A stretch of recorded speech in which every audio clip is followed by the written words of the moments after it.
2000 سال پیچھے چلے جائیں، فرعون دنیا کا واحد انسان ہے جس نے کہا انا ربکم الاعلی، میں سب سے بڑا رب ہوں، اور اپنے آپ کے رب ہونے کا دعویٰ انسانوں میں صرف فرعون کا ہے۔ اس کی باندی مسلمان ہو گئی، موسیٰ علیہ السلام کا کلمہ پڑھ لیا، ایمان چھپتا نہیں، وہ پتہ چل گیا۔ فرعون نے اس کو پکڑوایا، اس کی 2 بچیاں، ایک دودھ پیتی ایک ساتھ چلتی، اور اس نے اپنے دربار میں کڑاہ میں تیل ڈلوایا، نیچے آگ لگوائی، تیل ابلنے لگا۔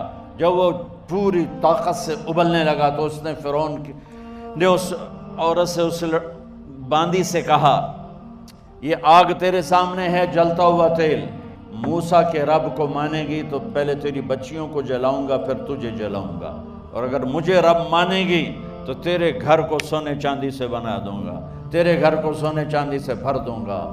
اللہ کا پا لینا یہ میری آپ سب کی معراج ہے، اور اللہ کو کھو دینا میرے آپ سب کے لیے ہلاکت اور تباہی ہے۔ سنو سنو، اس نے کیا کہا؟ اللہ نے اپنی محبت کو ماں سے تشبیہ دی ہے، باپ سے نہیں دی، اور چھوٹا بچہ زیادہ ممتا کو لیتا ہے۔ وہ کہنے لگی فرعون یہ تو میری 2 ہیں، میری 100 ہوتی تو اللہ کے نام پہ آج میں قربان کر دیتی۔ فَقْضِ مَا أَنْتَ قَاضٍ، کر جو تجھے کرنا ہے۔ تو پاگل ہو گیا، غصے میں کہنے لگا اس کی بڑی بیٹی کو ڈال دو۔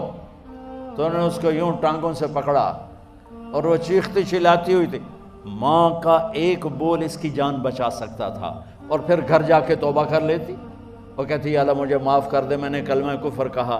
اس کو ٹانگوں سے پکڑا ہوا ہے، اس کے ہاتھ نیچے جھول رہے ہیں، اور وہ اماں بھی کہہ رہی کہ مجھے بچا لو۔ ماں نے اپنی آنکھوں سے بچی کو تیل میں یوں ڈوبتے دیکھا، اور پھر وہ ابھری جیسے مچھلی تلنے کے لیے، جیسے مچھلی تلی جاتی تو باہر آ جاتی، اوپر آ جاتی، تو وہ ایسے بلبلے اٹھ رہے تھے۔ وہ ایک ہی لمحے میں اس کی تو جان گئی، ایک آنسو کا قطرہ اس نے نہیں نکلنے دیا اپنی آنکھوں سے، اور اپنے دل کو جب مضبوط کیا تو میرے رب کی غیرت، میرے رب کی رحمت محبت حرکت میں آئی۔ اللہ نے ماں کی آنکھوں سے پردہ ہٹا دیا، اور ماں نے اپنی بیٹی کی روح کو نکلتے دیکھا، اور وہ کہہ رہی ہے اصبری یا فإن لک من الأجر کذا وکذا، ماں جی ڈرنا نہیں، صبر کرو، جنت تیار ہے، جنت تیار ہے، بشرو۔ معصوم بچی کو تو پتہ بھی نہیں تھا کہ کیا ہونے والا ہے، اس کو پکڑ کے یوں ڈالا، اس کی تو آہ بھی نہ نکلی، اور وہ مچھلی کی طرح تلی گئی۔ اب پھر ماں کا کلیجہ پھٹا، اللہ نے پھر آنکھوں سے پردہ ہٹایا، اور انہیں اپنی بچی کی روح کو نکلتے دیکھا، اور وہ کہہ رہی ہے اصبری یا فإن لک من الأجر کذا وکذا، ماں جی تھوڑی دیر کا صبر، جنت تیار ہے، جنت تیار ہے، جنت تیار ہے۔ اللہ کو پایا سب کچھ پایا، اللہ کو کھو دیا سب کچھ کھو دیا۔ جب اس کو پکڑ کے لے جانے لگے، اس نے فرعون کو دیکھا، فرعون اس کی آنکھوں میں آنکھیں نہیں ڈال سکا، نظریں نیچے ہوں گی اس کی۔ کہنے لگی میری ایک بات مانو گے، میری ایک خواہش پوری کرو گے؟ فرعون نے پوچھا کیا؟ کہ جب میں بھی جل جاؤں تو میری اور میری بچیوں کی ہڈیوں کو اکٹھے دفن کرنا، باہر پھینک نہ دینا، دفنا دینا۔ فرعون نے کہا تمہاری یہ خواہش پوری کی جائے۔ انہوں نے کہا پیچھے ہٹ جاؤ، میں نے اللہ کو جان دینی ہے، مجھے دھکا دینے کی ضرورت نہیں ہے، میں اپنے اللہ سے ملنے جا رہی ہوں۔ سبحان اللہ، جب اللہ مطلوب ہوتا ہے تو موت محبوب بن جاتی، جب اللہ کی نافرمانی ہوتی ہے تو موت سے نفرت ہو جاتی ہے، مرنا عذاب نظر آتا ہے۔ وہ چھلانگ مار گئی، اللہ اکبر کا نعرہ لگاتی ہوئی، ہڈیاں ادھڑ گئیں، گوشت ادھڑ گیا، ہڈیاں باقی رہ گئیں۔ فرعون نے کہا ایک ہی جگہ ڈال دو، سب کو دفن کر دو، دفن۔ 2000 سال کے بعد بچوں بچیوں، 2000 سال کے بعد موسیٰ علیہ السلام کے 2000 سال کے بعد جناب رسول اللہ صلی اللہ علیہ وسلم دنیا میں تشریف لائے۔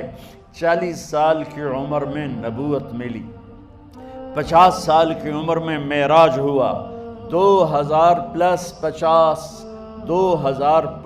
سال کے بعد میرے نبی کی سواری بیت المقدس جا رہی ہے، اور بیت المقدس پر جب وہ اوپر پہنچے ہیں تو مصر وہاں سے قریب ہو جاتا ہے۔ جب وہ اترنے لگے تو میرے نبی نے کہا جبریل جنت کی خوشبو آ رہی ہے، جبریل جنت کی خوشبو آ رہی ہے، کہاں سے آ رہی ہے؟ ابھی تو جنت اوپر ہے، ابھی تو اوپر جانا ہے، تو یہ زمین سے جنت کی خوشبو کیا آ رہی ہے؟ تو جبریل نے عرض کی یا رسول اللہ فرعون کی ایک باندی تھی جو اللہ سے سودا کر گئی جان کا اور اپنی بچیوں کا، اس کی بچیوں کی ہڈیوں کو جہاں دفن کیا گیا ہے، یہ خوشبو جس دن انہیں دفن کیا تھا اس دن سے لے کر آج تک یہ خوشبو آ رہی ہے اور یہ قیامت تک آتی رہے گی۔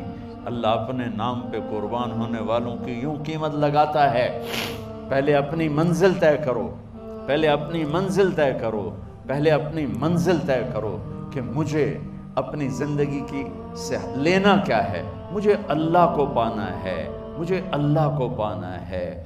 میں نے اللہ کی قسم اگر اللہ راضی ہے تو پھر موت سے بڑھ کر کوئی تحفہ نہیں، اس سے بڑھ کر کوئی خوبصورت پیغام نہیں، اور اگر اللہ ناراض ہے تو موت سے خوفناک کوئی پیغام نہیں۔